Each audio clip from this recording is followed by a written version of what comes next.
All right, so we got disattached to the internet, and so we're going to try this again. We were in the middle of doing this problem over here with a circle, and we had found the equation of, we'd almost found the equation of the line. We have the slope for it. So we have our slope is 3, and our point is 4, 1. And just for the sake of the fact that I haven't done this one in a while, we're going to find our point slope form of a line. And so I can do y minus 1 equals m, which is 3, times x minus 4. Simplifying just a little bit, y minus 1 equals 3x minus 12. So y is equal to 3x minus 11. Does that look okay? That's all right. Okay. When it talks about a graph, I know that sometimes your WebAssign wants you to draw graphs. Yes. It needs you to have Flash Player. We've already talked about that a couple of different times in class. On this one, it actually asks you to show what it would look like or to confirm it with a graph, but it's not something that graphs very easily in a calculator. So this is a circle. If you'll remember the form of a circle right in here, that's really thick. It tells you the center of the circle with these two pieces right here, and it's the opposite sign. So our center of this circle, yeah, is at negative 2, 3, exactly. So when we're graphing this thing, we kind of need to graph it by hand simply because of the type of graph that it is with most of the technology that we're working with. So here's negative 2, 3. And then the value on the other side, the 37, its square root is going to be the radius of the circle. And obviously I know square root of 37 is not a perfect square root, but it almost is. It's almost 6. So in terms of sketching a graph, you should be able to go about 6 right, left, up, and down to get this sort of perspective of the circle that you're working with. So I've got 2, 3, 4, 3, 4, 5, 6. So about here. About here. About here. About here. So it's not going to be perfect, but you have the rough idea of what we've got going on here. And I have a circle tool. I don't know how valuable that's going to be, but we're going to just check it out.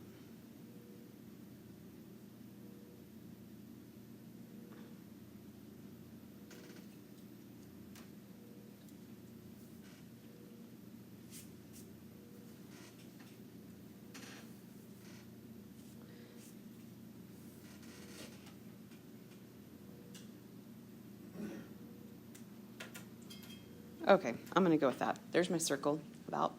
And it's supposed to be at the point 4, 1. So over here at 4, 1, I'm about right here. And it says that I should have a line that is going to be 3x minus 11. Positive slope makes sense from where that is. If I were to draw a tangent line, that seems quite reasonable. So here's my tangent line. And in theory, right, I'm crossing down here at negative 11, and my slope is 3. Okay, so it has a reasonableness to it, and this is the idea of what we would have. Obviously, you can graph y equals 3x minus 11 in your calculator. There are also devices online. I mean, like, I'm not going to ask you to use an online calculator to graph something on a test, but in terms of WebAssign, you could pull up a calculator that allows you to plug this in online if it helps you to see the picture a little bit more clearly than to do it by hand. All right, one more. This one has some different notation. It says, the way we read this is d2y dx2, right? That's how people look at it. Any guesses as to what it might mean? Yeah, it means second derivative. So second derivative just means the derivative of the derivative. So you do it once, and then you do it a second time. So I'll show you how it all works and everything, but this is actually read the second derivative of y with respect to x twice. So the notation that we normally encounter, this dy dx, is actually the derivative of y with respect to x. That's the language that accompanies it, the derivative of y with respect to x. So this is the second derivative of y with respect to x twice. All right, so to start out with, we're doing the exact same thing we've done before, no different. So what is the derivative of x squared? Good, and the derivative of negative y squared?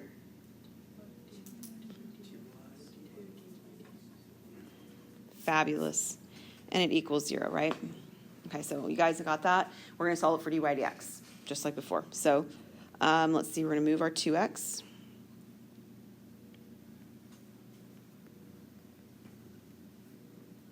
And then divide by our negative 2y, so dy dx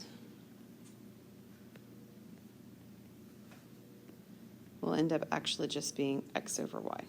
Is everybody good with that? Okay, so once we get to this point, this is the part where it actually takes it a step further. Okay, everything we did on that was just the same as what you've done before. All right, so what in the world is it asking us to do at this point? Well, it's just asking us to do it again. So we're sort of, if you will, we're taking everything and we're saying, let's start it again. So the dy dx on the left-hand side, when I take the derivative of dy dx, that's the second derivative. So this becomes d2y dx2. And yes, the 2's are on different places. I mean, they really are. For conceptual purposes, it's saying second derivative. That's why the 2 is on the d. And then on the bottom, it's saying that the variable that you used is x twice. And I know right now you're like, well, what else would I use? And the reality is, well, you wouldn't use anything else. But in multivariable calculus, where you have more than just x's and y's, but you have 3 variables or more, that's actually why there's a notation that looks like this, is because you could have dx dy on bottom or something like that. So it's a little bit different when it gets more variables. We won't do that this semester. I know, you're looking at me like, oh my word, that's Calc 3. So many of you won't have that fun in your future, but it is fun actually. All right, so let's take a look at what's next. I've got x over y as my right-hand side of this. That's a quotient rule, right? Yeah, so we're just going to do the quotient rule. There's absolutely no difference than anything else we just did. The only thing that is new is what I just showed you, is that the dy dx became d2y dx2. That's all that's different. All right, so quotient rule. I haven't done a quotient rule out loud in a little bit. So how do I do the quotient rule for x over y? Okay, so what do I start with? Well, you start with the y. You start with the y. Okay, and then what did you want to do? Multiply it by 1. Okay, so the derivative of x, yep. And then it's subtraction, right? By the way, there's about 3 or 4 people in the class that are switching the order of your numerators on your quotient rules. So I don't know who it is, but just from the gateways, just so you know. All right, you want to keep going, Callie or Kaylee? And then it would be 1 times x. Okay, so the derivative of y is what we should be doing. So it's not just 1, but yeah, 1 dy dx. You're right. And then we would have it multiplied by x. And all of that will be divided by what? Y squared. Fantastic. All right, so this is y minus, and I'm going to put the x first, and then dy dx over y squared. Now here's the kicker. There is one more piece of information that is new based on what we've done. Dy dx on the right-hand side, we don't leave the dy dx in there because we know what dy dx is. What is dy dx? X divided by y. So this piece right here has to be evaluated for what it actually equals, the x over y. Okay, so the d2x or d2y dx2, the second derivative notation, needs to be in terms of x's and y's, not x's, y's, and dy dx's. So that's got to go away. So as we take a look at cleaning that up, it's not too bad. I have the second derivative notation on the left, and then I have y minus x, and it's x over y here over y squared. Now I've got a fraction inside of a fraction. That's not cool. So I want to clean that up, right? So any ideas, do you remember, or any remembrances, we haven't done this in this class yet, of how we clean up a fraction inside of a fraction like that? There's more than one way, by the way. Any suggestions? Well, 1 over y squared. So you could multiply by the reciprocal of the denominator. That is one way to do it. It will work just fine to do that. I want to propose another idea because it cleans things up really nicely without having to have quite as much involved. The little denominator, right, the one that's sort of causing the trouble here is just y, right? mean, if that weren't there, we'd be good to go. That's what's causing the problems. So I would suggest we multiply by y over y. Because if I multiplied the little denominator that's got the y in it by y, it would eliminate itself, agreed? And I have to distribute this, so I can't just, do it to just the little y that's pink right now. I have to do it to everything. But what that does is that gives me y squared on top. So here, let me do my notation again. Okay, so I have y squared. And then it's minus x squared, right? Because the x and the y here and the y here cancel, which was the whole point.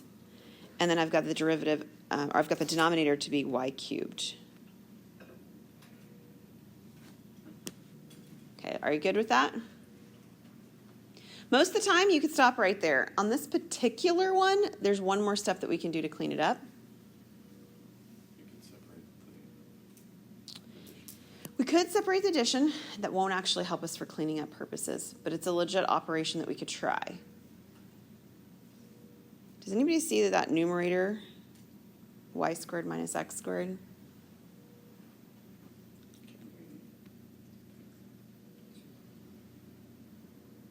It's almost exactly how the problem started, isn't it? It's reversed, right? The original problem started x squared minus y squared, and I have y squared minus x squared. So if x squared minus y squared is 36, what is y squared minus x squared? Don't overthink this. 36. Close. Negative 36.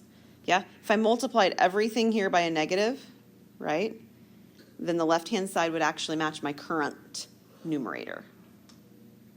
It's negative 36. So I actually end up with d2y dx2 is equal to negative 36 over y cubed. Rest assured that doesn't happen very frequently, that you've got an ability to clean something up at the very end like that. It's very, very uncommon, but it happened on this one, so we go ahead and follow through with using it. Any questions on that one?